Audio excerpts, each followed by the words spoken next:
कृपया चैनल को सब्सक्राइब करें। धन्यवाद।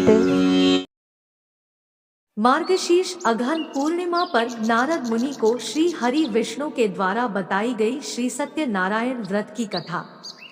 श्री सत्यनारायण भगवान की कथा लोक में प्रचलित है। हिंदू धर्मावलंबियों के बीच सबसे प्रतिष्ठित व्रत कथा के रूप में भगवान विष्णु के सत्य स्वरूप की सत्यनारायण व्रत कथा है।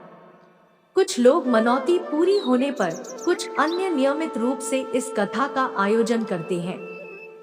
सत्य को नारायण विष्णु जी के रूप में पूजना ही सत्यनारायण भगवान की पूजा है।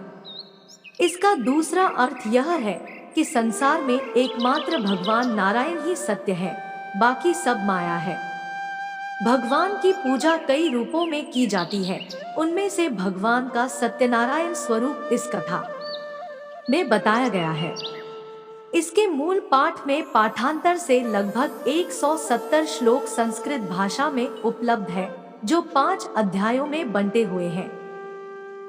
तो चलिए मित्रों, श्री लक्ष्मी नारायण जी के चरणों का ध्यान करते हुए शुरू करते हैं सत्यनारायण कथा। पौराणिक कथा के अनुसार एक बार नारद जी भगवान विष्णु के पास बहुत ही दुखी होकर पहुँचे। उनसे दुखी मनुष्यों के कष्टों को देखा नहीं जा रहा था।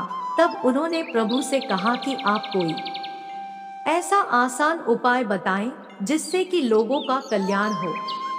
यह सुनकर भगवान श्रीहरि ने कहा कि जो भी व्यक्ति सांसारिक सुख और मृत्यु के बाद मोक्ष प्राप्त करना चाहता है, उसे श्री सत्यनारायण भगवान की पूजा करनी चाहिए और व्रत करना चाहिए। भगवान विष्णु ने फिर सत्यनारायण व्रत के बारे में विस्तार से बताया, जिसका उल्लेख स्कंद पुराण में मिलता है। इसके बाद जिसने लोगों ने श्री सत्यनारायण भगवान की पूजा की और व्रत रखा, उन सब की कथा सत्यनारायण व्रत कथा में जुड़ती चली गई।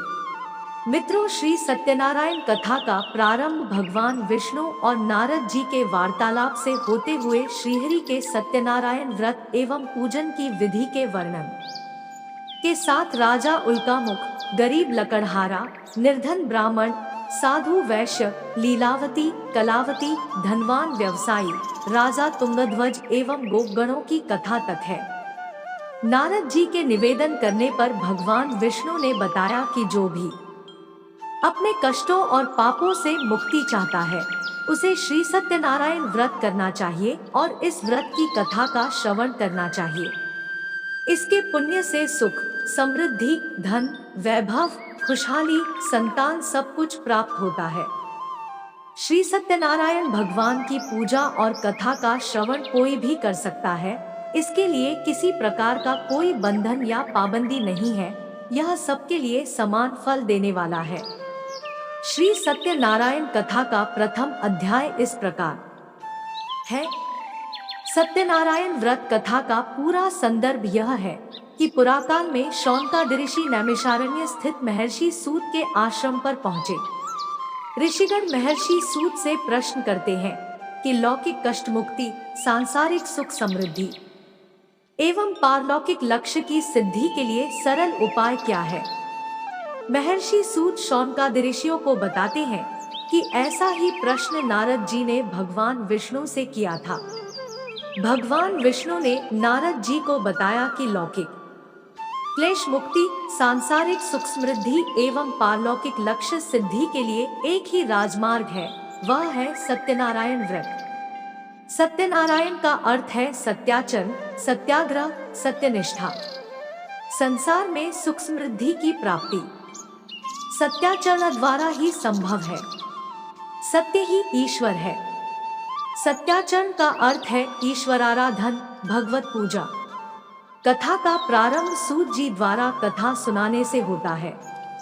नारद जी भगवान श्री विष्णु के पास जाकर उनकी स्तुति करते हैं। स्तुति सुनने के अनंतर भगवान श्री विष्णु जी ने नारद जी से कहा, महाभाग, आप किस प्रयोजन से यहाँ आए हैं? आपके मन में क्या है? कहिए, वह सब कुछ मैं आपको बताऊंगा। नारद जी बोले, भगवान मृत्युलोक में अपने पाप कर्मों के द्वारा विभिन्न योनियों में उत्पन्न सभी लोग बहुत प्रकार के क्लेशों से दुखी हो रहे हैं। हे नाथ, किस लघु उपाय से उनके कष्टों का निवारण हो सकेगा? यदि आपकी मेरे ऊपर कृपा हो तो वह सब मैं सुनना चाहता हूँ, उसे बताएं। श्री भगवान ने कहा, हे वत्स, संसार के ऊपर अनुग्रह करने की इच्छा से आपने बहुत अच्छी बात पूछी है। जिस व्रत के करने से प्राणी मोह से मुक्त हो जाता है, उसे आपको बताता हूँ, सुने। हे वत्स, स्वर्ग और मृत्युलोक में दुर्लभ भगवान सत्यनारायण का एक महान पुण्यप्रद व्रत है। आपके स्नेह के कारण इस समय मैं उसे कह रहा हूँ। उचित प्रकार से विधि विधान से भगवान सत्यनारायण व्रत करके मनुष्य शीघ्र ही सुख प्राप्त कर परलोक में मोक्ष प्राप्त कर सकता है। भगवान की ऐसी वाणी सुनकर नारद मुनि ने कहा, प्रभु, इस व्रत को करने का फल क्या है? इसका विधान क्या है? इस व्रत को किसने किया और इसे कब करना चाहिए? यह सब विस्तार पूर्वक बतलाइए। श्री भगवान ने कहा, यह सत्यनारायण व्रत दुख शोक आदि का शमन करने वाला, धन धान्य की वृद्धि करने वाला, सौभाग्य और संतान देने वाला तथा सर्वत्र विजय प्रदान करने वाला है। जिस किसी भी दिन भक्ति और श्रद्धा से समन्वित होकर मनुष्य ब्राह्मणों और बंधु बांधवों के साथ धर्म में तत्पर होकर सायंकाल भगवान सत्यनारायण की पूजा करे, नैवेद्य के रूप में उत्तम कोटि के भोजनीय पदार्थ को सवाया मात्रा में भक्ति पूर्वक अर्पित करना चाहिए। केले के फल, घी, दूध, गेहूं का चूर्ण अथवा गेहूं के चूर्ण के अभाव में साठी चावल का चूर्ण, शक्कर या गुड़, यह सब भक्ष्य सामग्री सवाया मात्रा में एकत्र कर निवेदित करनी चाहिए। बंधु बांधवों के साथ श्री सत्यनारायण भगवान की कथा सुनकर दक्षिणा देनी चाहिए। तदंतर बंधु बांधवों के साथ भोजन कराना चाहिए। भक्ति पूर्वक प्रसाद ग्रहण करके नृत्य गीत आदि का आयोजन करना चाहिए। तदंतर भगवान सत्यनारायण का स्मरण करते हुए अपने घर जाना चाहिए। ऐसा करने से मनुष्यों की अभिलाषा अवश्य पूर्ण होती है। विशेष रूप से कलयुग में, पृथ्वीलोक में यह सबसे छोटा सा उपाय है। पहला अध्याय समाप्त हुआ। बोलिए भक्तों, श्रीमन नारायण नारायण हरि हरि, श्रीमन नारायण नारायण हरि हरि। दूसरा अध्याय श्रीसु जी बोले, हैं द्विजो, अब मैं पुनः पूर्व काल में जिसने इस सत्यनारायण व्रत को किया था उसे भली भांति विस्तार पूर्वक कहूँगा। रमणीय काशी नामक नगर में कोई अत्यंत निर्धन ब्राह्मण रहता था। भूख और प्यास से व्याकुल होकर वह प्रतिदिन पृथ्वी पर भटकता रहता था। भगवान ने उस दुखी को देखकर वृद्ध का रूप धारण करके उस द्विज से आदर पूर्वक पूछा, है प्रतिदिन अत्यंत दुखी होकर तुम किस लिए पृथ्वी पर भ्रमण करते रहते हो? हे द्विज श्रेष्ठ, यह सब बतलाओ, मैं सुनना चाहता हूँ। बोला, प्रभु, मैं अत्यंत दरिद्र हूँ और भिक्षा के लिए ही पृथ्वी पर घूमा करता हूँ। यदि मेरी इस दरिद्रता को दूर करने का आप कोई उपाय जानते हो तो कृपा पूर्वक बतलाइए। वृद्ध बोला, हे देव, सत्यनारायण भगवान विष्णु अभीष्ट फल को देने वाले हैं। हे विप्र, तुम उनका उत्तम व्रत करो, जिसे करने से मनुष्य सभी दुखों से मुक्त हो जाता है। व्रत के विधान को भी यत्न पूर्वक कहकर वृद्ध रूपधारी भगवान विष्णु वहीं पर अंतर्धान हो गए। वृद्ध ने जैसा कहा है उस व्रत को रोक अच्छी प्रकार से वैसे ही करूंगा, यह सोचते हुए उसको रात में नींद नहीं आई। अगले दिन प्रातः काल उठकर सत्यनारायण का व्रत करूंगा ऐसा संकल्प करके वह भिक्षा के लिए चल पड़ा। उस दिन भिक्षा में बहुत सा धन प्राप्त हुआ। उसी धन से उसने बंधु बांधवों के साथ भगवान सत्यनारायण का व्रत किया। इस व्रत के प्रभाव से वह श्रेष्ठ सभी दुखों से मुक्त होकर समस्त संपत्तियों से संपन्न हो गया। उस दिन से लेकर प्रत्येक महीने उसने यह व्रत किया। इस प्रकार भगवान सत्यनारायण के इस व्रत को करके वह श्रेष्ठ सभी पापों से मुक्त हो गया और उसने दुर्लभ मोक्ष पद को प्राप्त किया। हे विप्र, पृथ्वी पर जब भी कोई मनुष्य श्री सत्यनारायण का व्रत करेगा, उसी समय उसके समस्त दुख नष्ट हो जाएंगे। इस प्रकार भगवान नारायण ने महात्मा नारद जी से जो कुछ कहा, मैंने वह सब आप लोगों से कह दिया। आगे अब और क्या कहूँ। हे मुने, इस पृथ्वी पर उससे सुने हुए इस व्रत को किसने किया, हम वह सब सुनना चाहते हैं। उस व्रत पर हमारी श्रद्धा हो रही है। श्री सूत जी बोले, मुनियों, पृथ्वी पर जिसने यह व्रत किया उसे आप लोग सुने। एक बार वह द्विजश्रेष्ठ अपनी धन संपत्ति के अनुसार बंधु बांधवों तथा परिवारजनों के साथ व्रत करने के लिए उद्यत हुआ। इसी बीच एक लकड़हारा वहां आया और लकड़ी बाहर रखकर उस ब्राह्मण के घर गया। प्यास से व्याकुल वह उसको व्रत करता हुआ देख प्रणाम करके उससे बोला, प्रभु, आप यह क्या कर रहे हैं? इसके करने से किस फल की प्राप्ति होती है? विस्तार पूर्वक मुझसे कहिए। विप्र ने कहा, यह सत्यनारायण का व्रत है जो सभी मनोरथों को प्रदान करने वाला है। उसी के प्रभाव से मुझे यह सब महान धन धान्य आदि प्राप्त हुआ है। जल पीकर तथा प्रसाद ग्रहण करके वह नगर चला गया।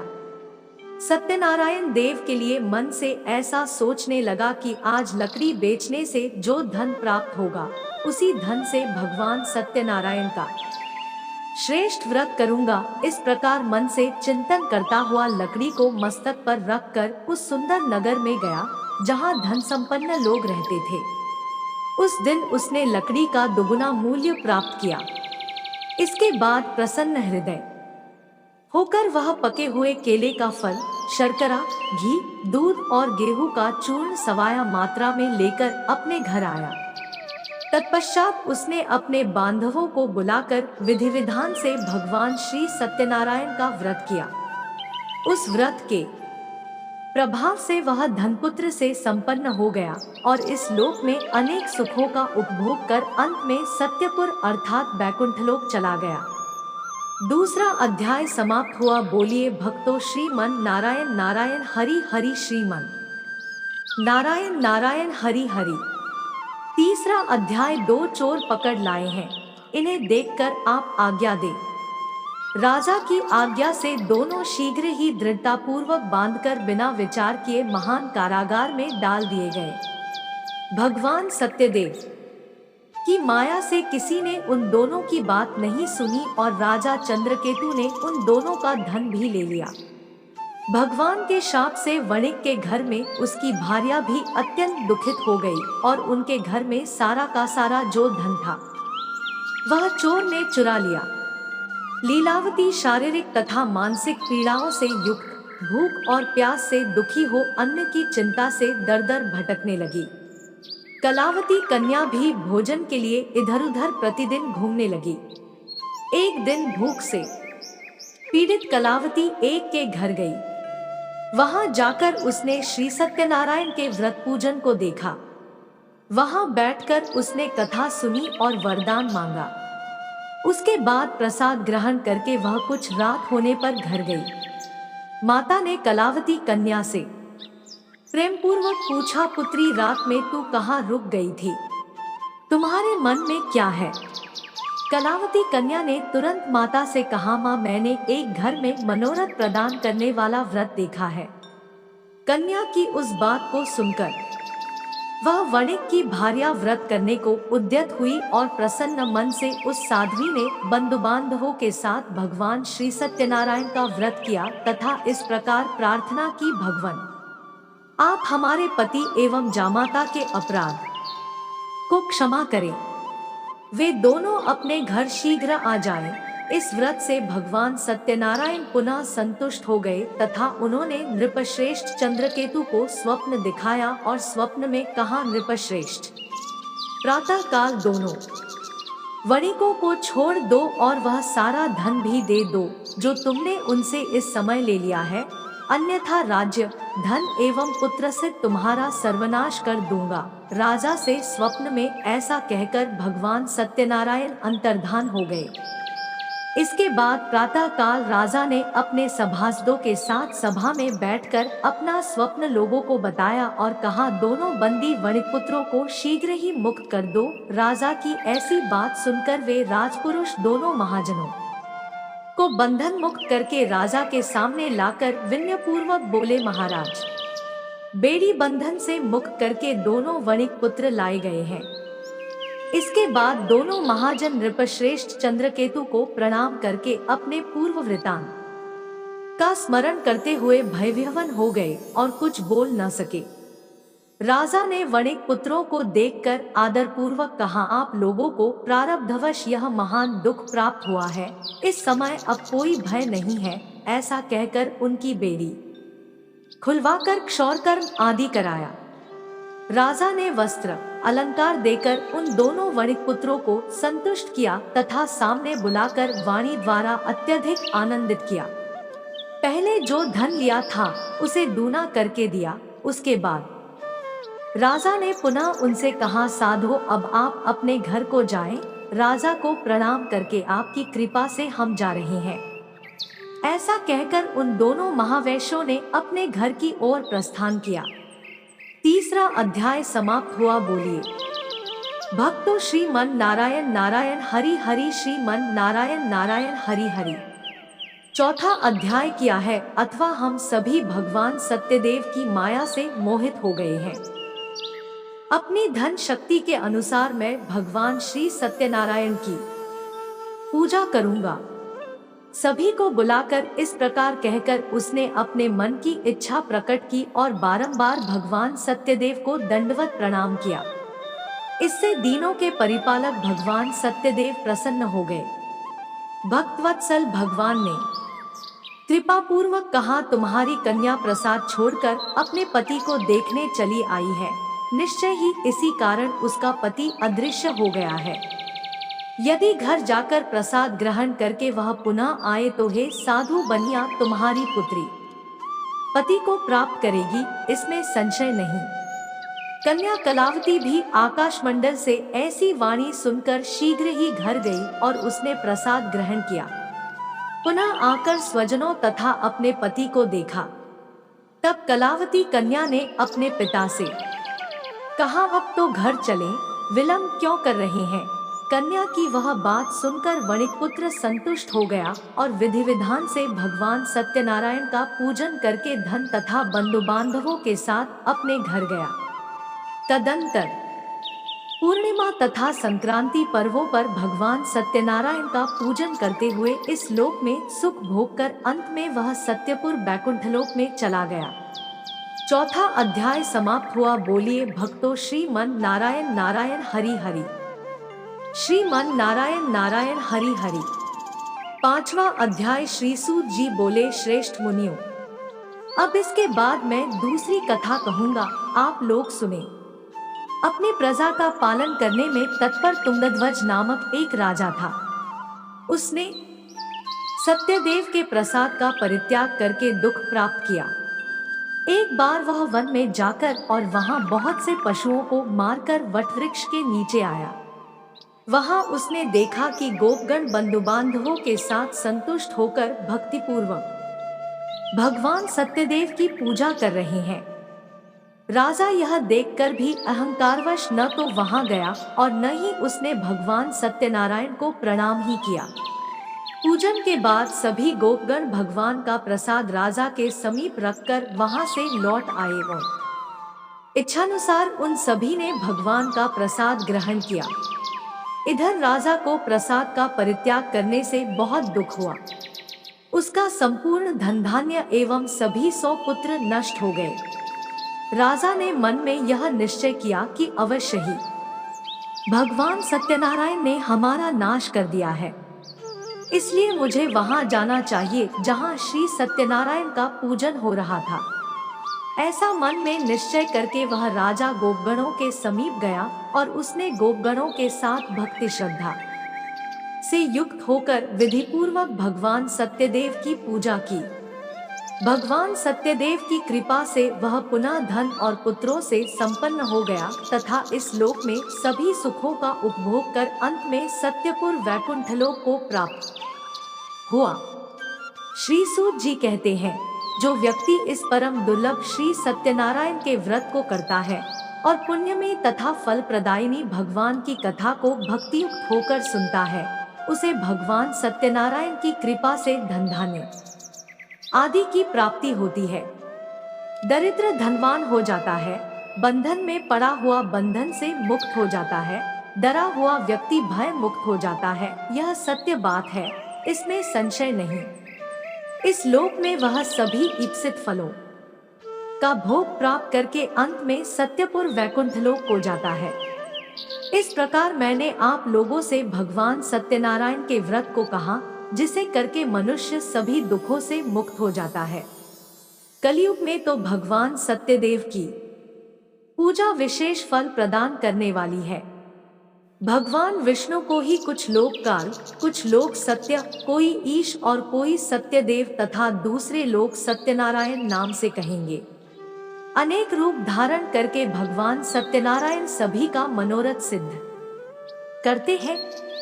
कलयुग में सनातन भगवान विष्णु ही सत्यव्रत रूप धारण करके सभी का मनोरथ पूर्ण करने वाले होंगे। हे श्रेष्ठ मुनियों, जो व्यक्ति नित्य भगवान सत्यनारायण की इस व्रत कथा को पढ़ता है, सुनता है, भगवान सत्यनारायण की कृपा से उसके सभी पाप नष्ट हो जाते हैं।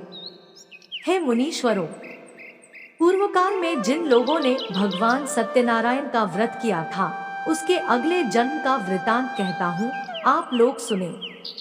महान प्रज्ञा संपन्न सत्यनारायण व्रत करने के प्रभाव से दूसरे जन्म में सुदामा हुए और उस जन्म में भगवान श्री कृष्ण का ध्यान करके उन्होंने मोक्ष प्राप्त किया।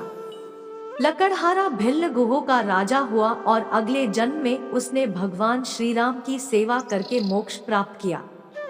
महाराज उल्कामुख दूसरे जन्म में राजा दशरथ हुए, जिन्होंने श्री रंगनाथ जी की पूजा करके अंत में वैकुंठ प्राप्त किया। इसी प्रकार धार्मिक और सत्यव्रती साधु पिछले जन्म के सत्यव्रत के प्रभाव से दूसरे जन्म में मोरध्वज नामक राजा हुआ। उसने आरे से चीरकर अपने पुत्र की आधी देह भगवान विष्णु को अर्पित करके मोक्ष प्राप्त किया। महाराजा तुंगध्वज जन्मांतर में स्वयंभुव मनु हुए और भगवत संबंधी संपूर्ण कार्यों का अनुष्ठान करके वैकुंठलोक को प्राप्त हुए। जो गोपगण थे, वे सब जन्मांतर में व्रजमंडल में निवास करने वाले गोप हुए और सभी राक्षसों का संहार करके उन्होंने भी भगवान का शाश्वत धाम गोलोक प्राप्त किया।